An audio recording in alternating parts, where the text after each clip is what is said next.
આપણે હવે ગોકુળથી પધારેલા પરમ પૂજ્ય ગોસ્વામી શ્રી પંકજ બાવાને વિનંતી કરીએ કે આપ શ્રી પધારો અને આપે તમામ વૈષ્ણવને માર્ગદર્શિત કરો. નમઃ શ્રી કૃષ્ણ પાદાબ્જ તલ કુંકુમ પંકજ રુચેય દરુણમ સસ્વન મામકમ હૃદયાંબુજમ. આચાર્ય વાચ પ્રણમામિ ભાષ્ય સુબોધિની સ્થા ઇતરાસ્યાસ્તા મત્સ્વાંત માગત્ય કૃપા પ્લુતાસ્તા મદીય વાચમ રચયત્વલંકૃતિમ. નમઃ શ્રી વલ્લભાચાર્ય ચરણાબ્જનખેન્દવે કલિકલ્મસઘાતિન્યૈ તદ્વાણ્યૈ ચ નમો નમઃ. અજ્ઞાનતિમિરાંધસ્ય જ્ઞાનાંજનશલાકયા ચક્ષુરુન્મીલિतं येन તસ્મૈ શ્રી ગુરવે નમઃ.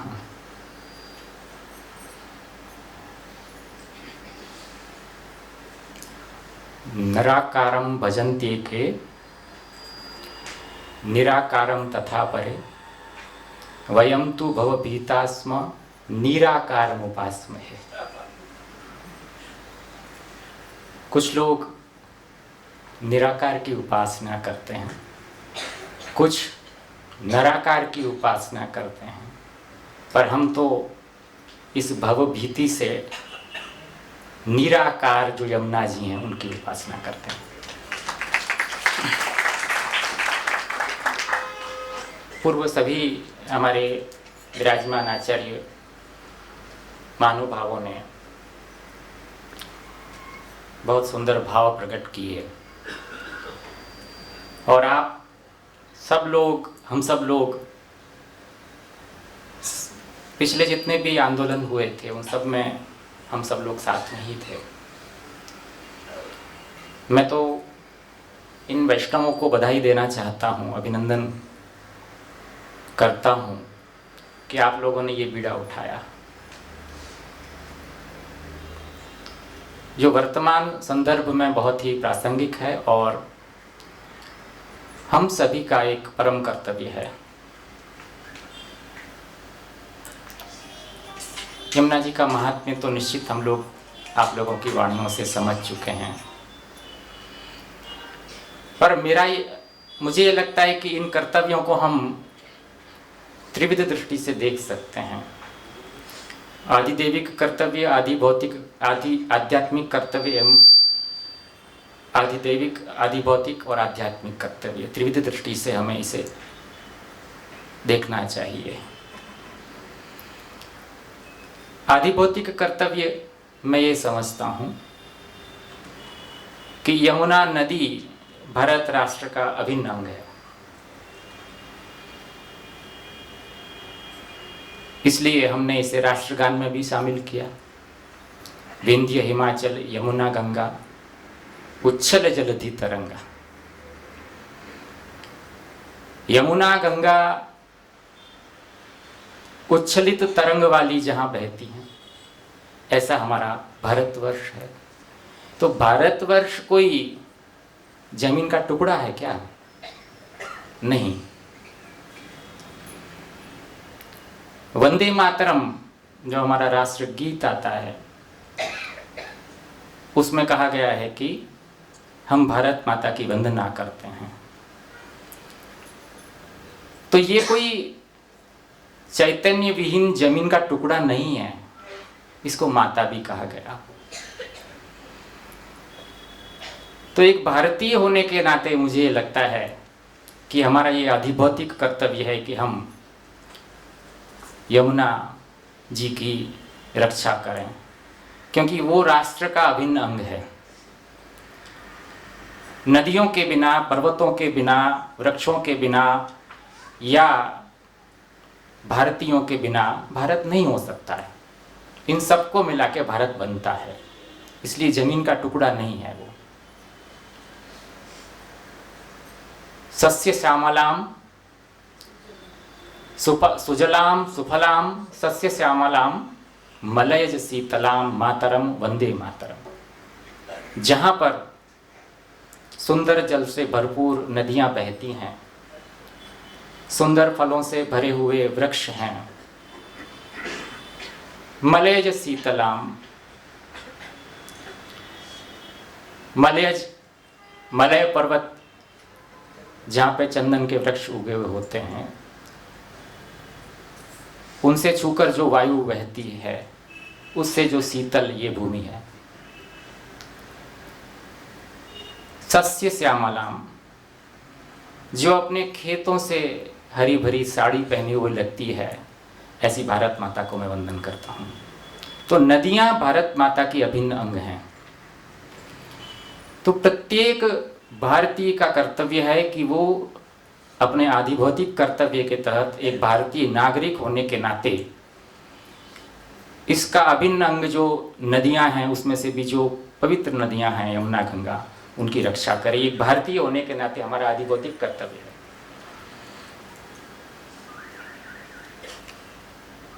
इसके आगे ये कहते हैं बंकिम चंद्र जी चटर्जी, शुभ्र ज्योत्स्ना पुलकित यामिनीम फुल्ल कुसुमित द्रुमजल शोभिनीम। जहां जिस भूमि पर रातें जो हैं वो शुभ्र ज्योत्स्ना से, अर्थात चंद्र की श्वेत किरणों से पुलकित हो रही हैं, ऐसी रात्रियां जहां हैं वो भारत भूमि है। और फुल्ल कुसुमित द्रुमजल शोभिनी, जिसमें खिले हुए फूल कुसुमित द्रुमदल से शोभायमान हैं, जो ऐसी मैं भारत भूमि को नमन करता हूँ। मेरा कहने का तात्पर्य यह है कि जैसे हमारे देश के जवान हमारी सीमाओं की रक्षा करते हैं, वो बाह्य रक्षा है। हमें इस देश की जो अंदर की चीज़ें हैं, अंदर के जो वृक्ष हैं, अंदर के जो पर्वत हैं, अंदर की जो नदियां हैं, वो रक्षा करना हमारा भौतिक कर्तव्य है कि नहीं। यदि हम भारतीय हैं तो ये देश रक्षा का काम है, मेरा ये तात्पर्य है। जैसे हमारे जवान बाह्य रक्षा करते हैं, अगर हमने इसकी रक्षा नहीं की, इस स्वरूप की, तो भारतवर्ष जो है वो कहाँ रहेगा। तो भारत इन सब से मिलकर बना है। तो हमारा आधिभौतिक कर्तव्य ये है एक भारतीय होने के नाते कि हम यमुना जी की भी रक्षा करें, एक नदी के रूप में करें। बाकी यमुना जी हमारी रक्षा करती है, हम यमुना जी की क्या रक्षा करेंगे। दूसरी दृष्टि से अगर हम इसको देखना चाहें तो हमारा ये आध्यात्मिक कर्तव्य भी है। वो इसलिए कि हमारे शास्त्रों में ब्रह्मांड को विराट पुरुष का स्वरूप कहा गया है और उसके अंगभूत ये पृथ्वी है, भारत भी है उसके अंदर। तो आध्यात्मिक दृष्टिकोण से जब हम ये देखने जाते हैं कि भारत क्या है, तो भारत की भूमि जो है वो विराट स्वरूप का एक अंग के रूप में हम देखते हैं। और नदियां जो हैं वो नद्योस्य नाड्यः, नदियां विराट पुरुष की नाड़ियां हैं। जैसे हमारी नाड़ियों में रक्त बहता है ना, तो हमारे हार्ट तक पहुंचता है और वहां से फिर से वो पूरे शरीर में जाता है। इस तरह नदियां ये विराट पुरुष की रक्तवाहिनियां हैं। अब यदि हमारी रक्तवाहिनी बंद हो जाए या अशुद्ध हो जाए तो हमें क्या कराना पड़ता है, सर्जरी करानी पड़ती है। तो क्या हम ये करना चाहते हैं आज, विराट पुरुष के अंग में जो रक्तवाहिनियां हैं उनको अवरुद्ध करना चाहते हैं, उनको प्रदूषित करना चाहते हैं? ये हमारा कर्तव्य नहीं है। हमारा कर्तव्य है कि यदि कहीं अवरुद्ध हो रही हैं वो नदियां, यदि प्रदूषित हो रही हैं वो नदियां, तो हम उनकी रक्षा करें। ये हमारा कर्तव्य, आध्यात्मिक कर्तव्य भी बनता है यदि हम इसको आध्यात्मिक दृष्टि से देखें। तो हमारी सांस्कृतिक धरोहर है। भारतवर्ष जो है वो धर्म प्राण देश है। धर्म नहीं तो भारत नहीं है। मैं तो ये कहता हूं कि आज हमारी सरकार बहुत अच्छा काम कर रही है। निश्चित ही जैसे आपने कहा श्री राजकुमार जी ने, वो सभी क्षेत्रों में बहुत अच्छा काम कर रही है। तो इसलिए हमें कहीं विरोध नहीं है, बल्कि अगली बार भी वही आए ऐसा हम चाहते हैं, निश्चित, इसमें कोई दो राय नहीं है। परंतु सरकार को भी हमारी भावनाओं को समझना होगा। इतने सालों से जो प्रयास कर रहे हैं, लेकिन यमुना जी के जल के अंदर जरा भी अंतर नहीं है। आज भी वही स्थिति है जो आज से 20 साल पहले थी, क्योंकि मैं तो यमुना जी के किनारे रहता हूँ, इसलिए मुझे पता है। मैंने जिस यमुना को 20 वर्ष पहले देखा, वो आज यमुना जी केवल बरसात के समय में जब आती हैं, जब अतनी कुंड से पानी छूटता है, तब दिखती हैं। तो मेरा बचपन वहीं बीता है, तो स्वाभाविक है कि मैं जिस भूमि से जुड़ा हुआ हूँ, वहाँ जो नदी और वो हमारे लिए परमाराध्य है, तो एक पीड़ा होना स्वाभाविक है। तो हमारी सरकार को ये काम करना चाहिए। जैसे भाई ने कहा, निश्चित ही हम लोगों को भी ये करना चाहिए कि फैक्ट्रियों में जाके उन लोगों से कहना चाहिए। सही बात है, वो भी एक पक्ष है, परंतु वो केवल हमसे काम नहीं बनेगा। उद्योगपतियों की और नेताओं की साठगांठ जग जाहिर है। कुछ लोगों को बुरा जो है वो लग सकता है, लेकिन ये हकीकत है।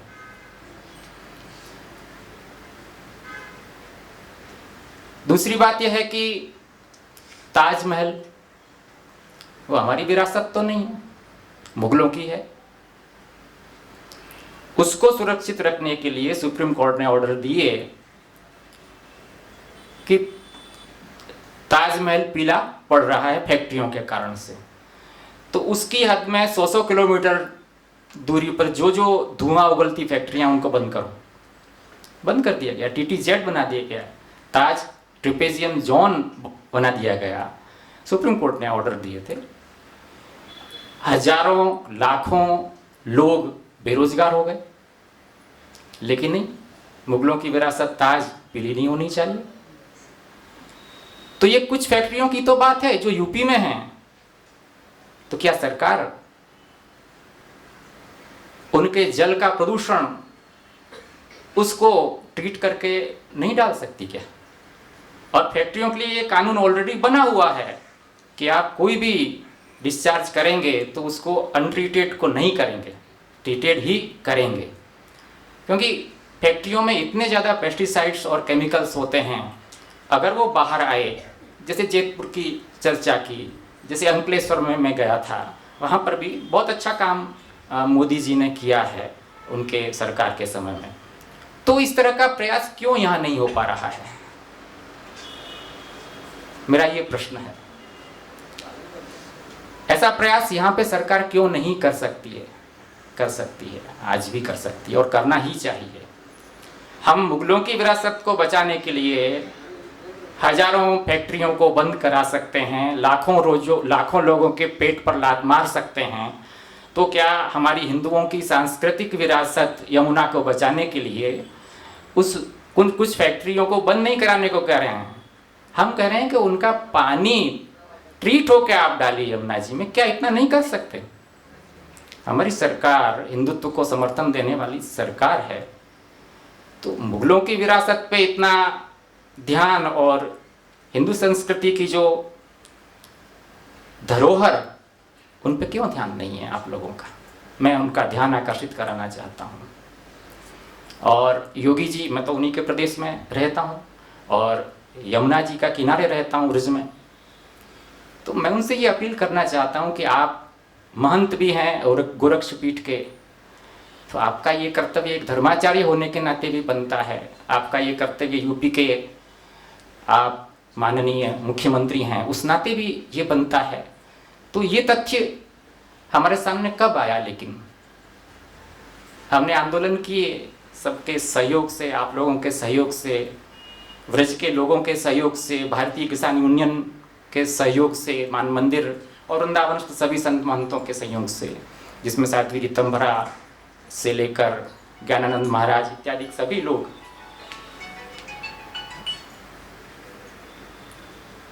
हमारे साथ रहे थे, लेकिन फिर भी आप लोगों ने काम नहीं किया। दुख है इस बात का, लेकिन कोई बात नहीं, अभी भी समय है। कोरोना काल आया, हमको बताया जाता था कि दिल्ली जो है वो 76% पूरी यमुना को प्रदूषित करता है, जो दिल्ली का 22 किलोमीटर का एरिया है जिसमें यमुना बहती है। लेकिन ये सूचना भी हमें गलत प्रदान की गई, क्योंकि कोरोना काल आया तो हमें किसी सरकार ने नहीं बताया, यमुना जी ने बताया कि मैं कैसे अशुद्ध हो गई हूँ। क्योंकि दिल्ली तो चालू थी उस टाइम पे, लेकिन क्या बंद था? क्या बंद था? फैक्ट्रियां। तो यमुना जी ने हमें बताया कि मैं किस कारण से प्रदूषित हूं, सरकारें तो नहीं बता पाई। बड़ा दुख होता है इस चीज को लेकर कि बार बार हमें ये सभाएं करनी पड़ती हैं। जैसे बाबा ने कहा ना कि बार बार क्यों हमें करनी पड़े, कि यमुना जी के साथ हमारा जो संबंध है उसे हम भूल गए हैं क्या? हम इतने लाखों लोग, अब की बार ब्रज में 6 करोड़ लोग आए। वहां के आंकड़ों के अनुसार भारत में दूसरे नंबर का पर्यटन स्थल रहा वो। तो 6 करोड़ लोग आते हैं जहां पर बहुत अच्छा काम करिए। मैंने कहा ना योगी जी की सरकार, उन्होंने एक ब्रज विकास परिषद, ब्रज तीर्थ विकास परिषद बनाई है और बहुत अच्छे कुंडों को और पुराने तीर्थ स्थलों को संरक्षित करने का काम किया है। बहुत अभिनंदनीय काम है, लेकिन हमारा अनुरोध है कि ये काम भी करें। ये भी हमारी संस्कृति का अभिन्न अंग है। यमुना नहीं तो ब्रज कहाँ है? ब्रज की मांग सुनी है यमुना के बिना। ब्रज तो, ब्रज की मांग जैसे एक स्त्री की मांग होती है ना, ऐसे मैं तो ये समझता हूँ। तो ये हमारा आध्यात्मिक कर्तव्य भी है, हमारा भी कर्तव्य है, राष्ट्र की जो हमारे प्रमुख हैं उनका भी ये कर्तव्य है। और तीसरा हमारा आदिदेविक भी ये कर्तव्य है, क्योंकि हम पुष्टि जीव हैं। यदि हम पुष्टि मार्गीय हैं तो या तो हम यमुना को माता मानेंगे या हम उनको स्वामिनी जी मानेंगे। दोनों संबंध हमारे उनसे हैं। उन संबंधों के नाते भी ये आवश्यक बनता है कि हम यमुना जी के लिए काम करें। यद्यपि यमुना जी की परम कृपा है कि यमुना जी को किसी की अपेक्षा नहीं है,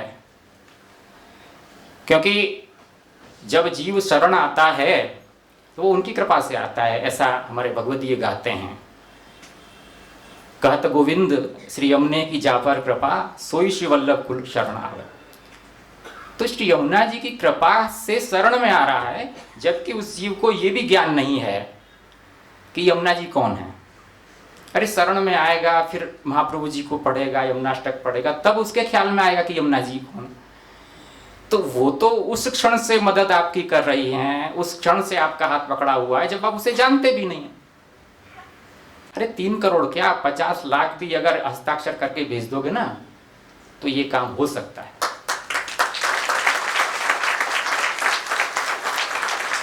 परंतु जैसे दुख है मुझे कि संघे शक्ति संघ नहीं है हमारे अंदर, हम सब असंगठित हैं, या हमारे हृदय कहीं पत्थर के बन गए हैं।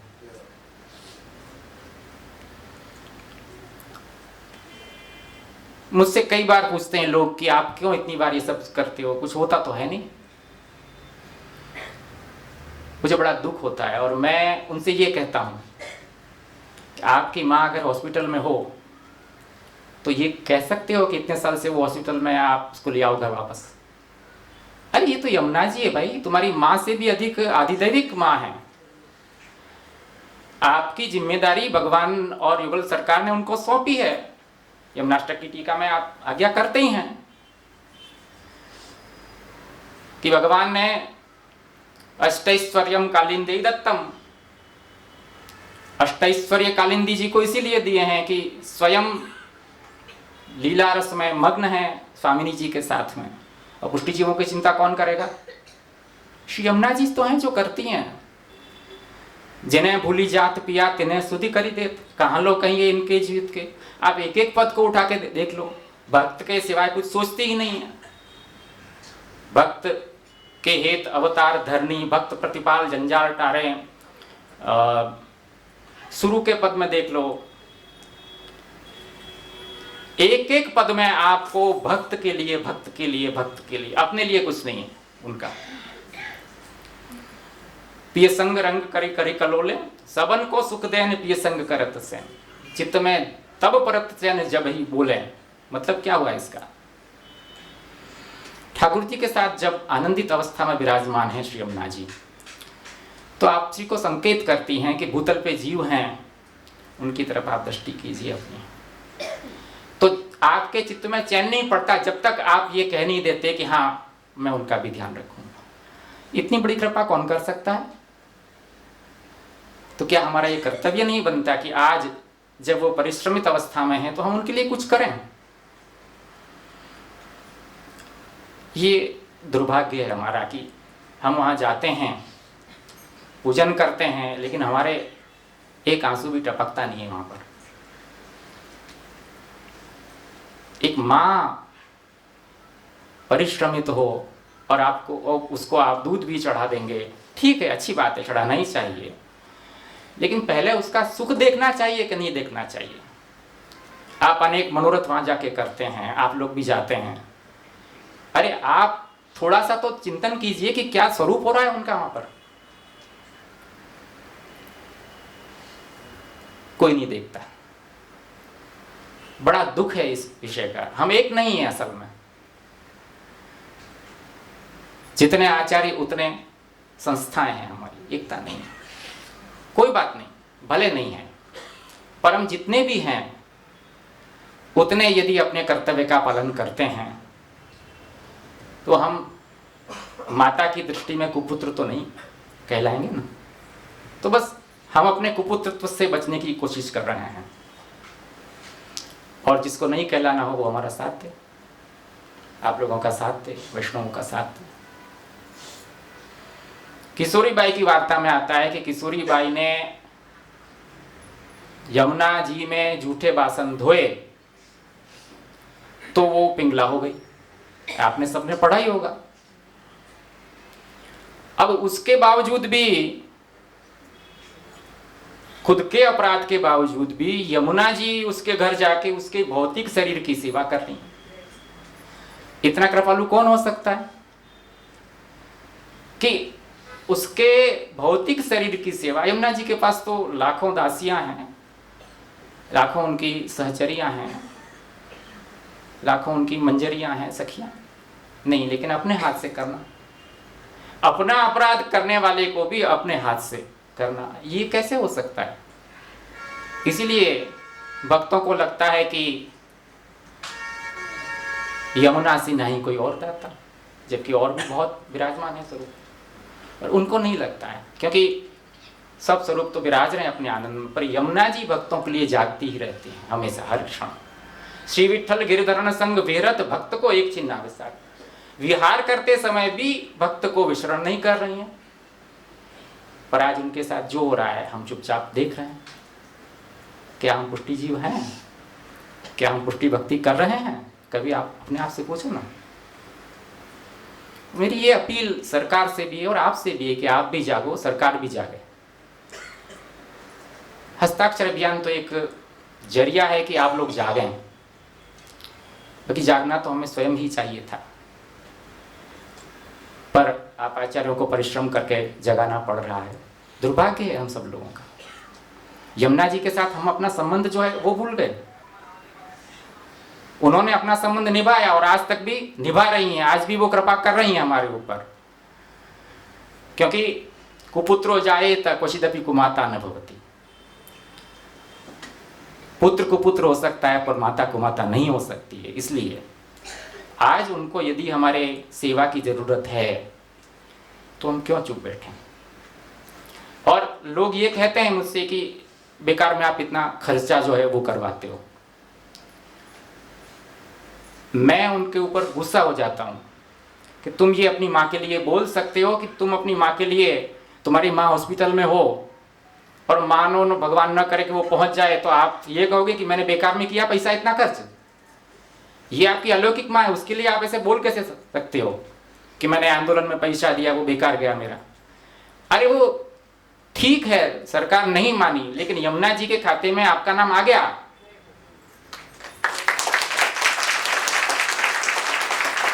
यमुना जी ने अपने दिल में आपको जगह दी है। और मैं ये बात बिना प्रमाण के नहीं कह रहा, हमारे अनेक साथियों को ये अनुभव है, हमारे साथ गए अनेक लोगों को ये अनुभव है कि यमुना जी ने हमें कहां कहां किस प्रकार से बचाया। ठीक है, उसके लिए अभी समय नहीं है, अवसर भी नहीं है।